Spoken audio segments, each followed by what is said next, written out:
Aduh, PT apaan ini? Susah bener ngertinya. Aduh. Aduh. Berat, ngapain kau? Susah bener nih PT-nya nih. Aduh, gak paham gua. PT-nya, ngapain dipusingin ini? Gampang loh. Macam tahu aja lu, Len. Tahu dong, sini aku jelasin.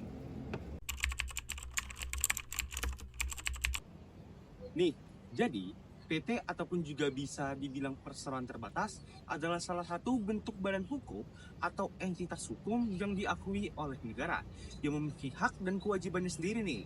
Badan hukum ini bisa memiliki aset, hutang, memberikan tuturan hukum, dan dituntut secara hukum dan menjalankan kegiatan bisnis yang tentunya kegiatan bisnisnya tidak bertentangan dengan hukum yang berlaku di Indonesia. Nah, terus PT ini adalah bentuk badan usaha yang paling umum dan gampang ditemui di Indonesia.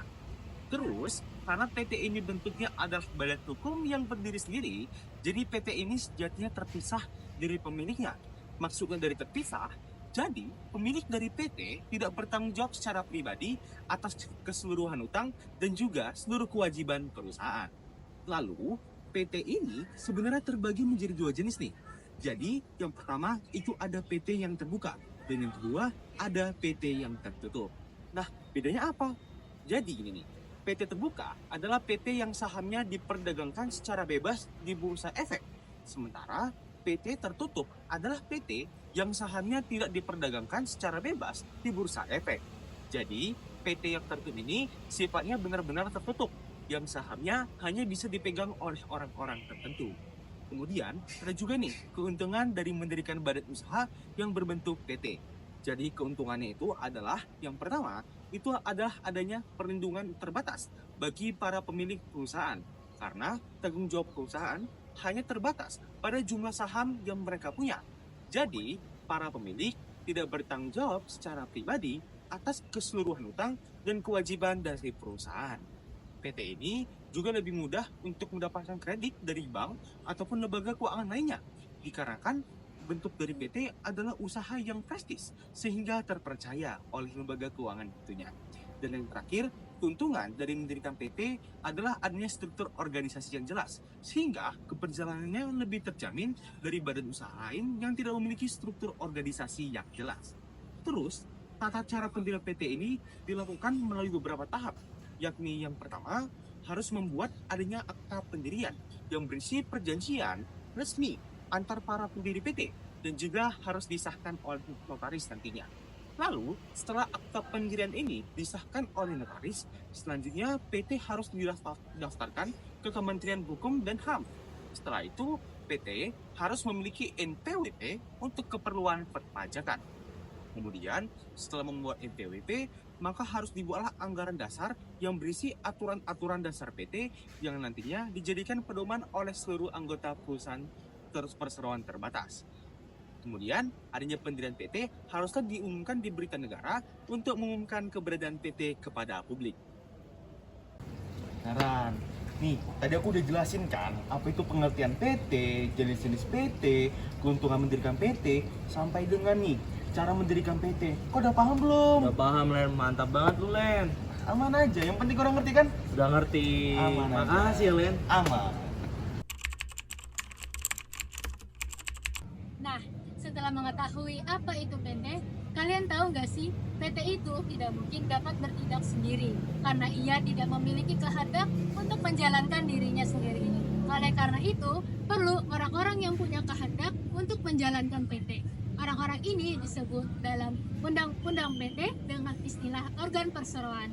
Mereka adalah yang menjalankan, mengelola, dan juga mengurus perusahaan. Masing-masing dari organ punya tugas dan wewenang yang berbeda-beda dalam melakukan pengelolaan dan juga pengurusan PT.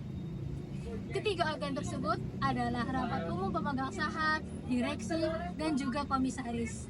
Nah, yang pertama ini ada RUPS, yang ini merupakan organ perseroan yang paling tinggi dan paling berkuasa. Sejatinya, RUPS ini berbentuk forum rapat. Oleh karena itu, mereka berhak untuk memperoleh segala macam keterangan yang diperlukan berkaitan dengan kepentingan dan juga jalannya perseroan. Mereka juga mempunyai kewenangan yang eksklusif yang tidak dapat diserahkan kepada organ lain.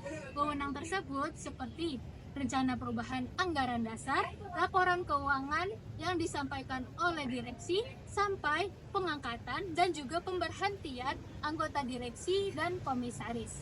Yang kedua, ada direksi. Direksi itu ibarat nyawanya PT karena keberadaannya yang sangat penting.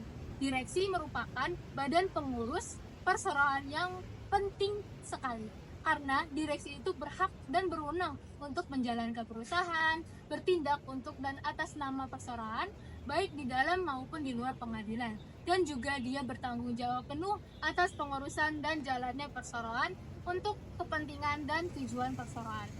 Dalam menjalankan tugasnya nih, direksi diberikan hak dan kekuasaan penuh dengan konsekuensi setiap tindakan dan perbuatan yang dilakukan oleh direksi ini akan dianggap dan diperlukan sebagai tindakan dan perbuatan perseroan sepanjang mereka ini bertindak sesuai dengan apa yang ditentukan dalam anggaran dasar dan tidak melampaui batas dari kewenangannya.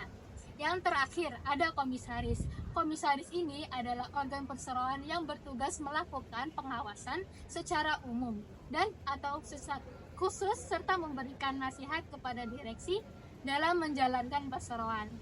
Komisaris berwenang memeriksa semua pembukuan, surat, dan alat bukti. Mereka juga berhak mengetahui segala tindakan yang telah dijalankan direksi. Dan komisaris juga berhak untuk memberhentikan sementara seorang atau lebih anggota direksi apabila ternyata anggota direksi tersebut bertindak bertentangan dengan anggaran dasar atau perundang-undangan yang berlaku. Halo masyarakat hukum, dari tadi kita sudah mendengarkan apa itu PT dan bagaimana struktur organisasi dari PT itu sendiri. Pada kali ini saya akan menjelaskan apa itu permodalan dalam PT serta dari mana saja sih asal modal PT itu. Nah, yang pertama-tama kita harus mengetahui apa itu permodalan dalam PT. Permodalan dalam PT adalah keseluruhan dana yang digunakan untuk memulai dan menjalankan PT itu. Dana ini merupakan modal dasar perusahaan yang dibagi dalam bentuk saham nantinya. Nah, terus dari mana saja sih asal modal PT itu berasal? Nah, yang pertama teman-teman, itu berasal dari setoran modal dari pendiri. Nah, ini adalah sumber modal yang paling umum. Para pendiri perusahaan akan menyetorkan sejumlah uang sebagai modal awal untuk menjalankan PT. Nah, yang kedua, penjualan saham. Perusahaan dapat menjual saham kepada publik melalui proses yang disebut initial public offering atau bisa disingkat dengan IPO atau kepada investor tertentu. Yang ketiga, ada utang. Seperti kita ketahui, perusahaan bisa meminjam uang dari bank atau lembaga keuangan lainnya. Utang itu harus dilunasi beserta bunganya. Yang keempat, investasi laba. Keuntungan yang diperoleh perusahaan dapat diinvestasikan kembali untuk mengembangkan bisnis. Dan yang terakhir nih teman-teman, adalah investor. Jadi, investor baik individu maupun institusi dapat memberikan modal dengan harapan mendapatkan keuntungan dari pertumbuhan perusahaan nantinya. Lalu pada permodalan dalam PT juga memiliki jenis-jenisnya. Apa saja sih itu? Yang pertama, ada modal dasar. Jadi modal dasar dalam hal ini adalah total nominal seluruh saham yang tercantum pada anggaran dasar. Selanjutnya, modal disetor, yakni bagian dari modal dasar yang telah disetorkan oleh pemegang saham. Dan yang terakhir teman-teman, adalah modal ditempatkan, yang merupakan bagian dari modal dasar yang telah dialokasikan kepada pemegang saham. Nah, itu dia teman-teman, penjelasan dari permodalan dalam PT. Dan dari mana saja sih modal dari sebuah PT tersebut? Oke teman-teman, jadi saya di sini akan menjelaskan tentang apa itu saham. Jadi, pada hakikatnya, saham adalah surat berharga yang diterbitkan oleh suatu perusahaan sebagai bukti kepemilikan atau penyertaan modal ke dalam sebuah perusahaan, sehingga setiap orang yang memiliki saham suatu perusahaan, maka orang itu dapat disebut sebagai salah satu pemilik dari perusahaan tersebut. Lalu, saham ini pun juga memberikan adanya hak penting bagi pemegangnya, yakni sebagai berikut. Yang pertama, yaitu hak suara. yaitu pemegang saham berhak memberikan suara dalam rapat umum pemegang saham RUPS, seperti untuk memilih direksi, mengesahkan laporan keuangan, atau mengubah anggaran dasar. Terus yang kedua itu ada hak dividen, yakni hak yang memberikan hak bagi pemegang saham untuk menerima dividen yang dibagikan berdasarkan keuntungan perusahaannya, dengan besarnya dividen tergantung pada jumlah saham yang dimiliki. Yang ketiga itu ada hak atas aset, yakni jika perusahaan dilikuidasi, pemegang saham berhak atas bagian sisa harta setelah kewajiban dilunasi sesuai jumlah saham yang dimiliki. Yang keempat ada hak informasi, yakni pemegang saham berhak mendapatkan informasi terkait kondisi keuangan dan kegiatan perusahaan melalui laporan keuangan tahunan dan pemberitahuan lainnya. Yang kelima itu ada hak mengalihkan saham. Jadi pemegang saham bebas menjual atau mengalihkan sahamnya kecuali ada batasan dalam anggaran dasar perusahaan. Yang terakhir teman-teman adalah hak menggugat perusahaan, yakni pemegang saham berhak menggugat perusahaan jika merasa dirugikan oleh tindakan atau keputusan perusahaan. Oke teman-teman, tadi itu mengenai hak yang diberikan kepada para pemegang saham. Lalu di sini saya juga akan menjelaskan jenis saham, yakni pertama saham yang umum, itu adalah saham yang biasa yang memberikan hak penuh. Dan yang kedua adalah saham preferen yang memiliki hak istimewa seperti prioritas dalam pembagian dividen atau pembayaran kembali nilai saham saat likuidasi. Nah teman-teman, adapun saham ini memberikan tanggung jawab terbatas pada para pemegang saham. Jadi tanggung jawabnya hanya terbatas pada jumlah saham yang dimiliki, sehingga mereka tidak bertanggung jawab secara pribadi atas keseluruhan yang perusahaan. Dan adapun hak ini diatur dalam Undang-Undang Keseluruhan Terbatas dan Anggaran Dasar Perusahaan. Jadi saham itu merupakan instrumen investasi yang berpotensi memberikan keuntungan melalui dividen dan kenaikan harga saham. Namun tetap juga memiliki risiko yang perlu dipahami sebelum membeli saham ini, teman-teman.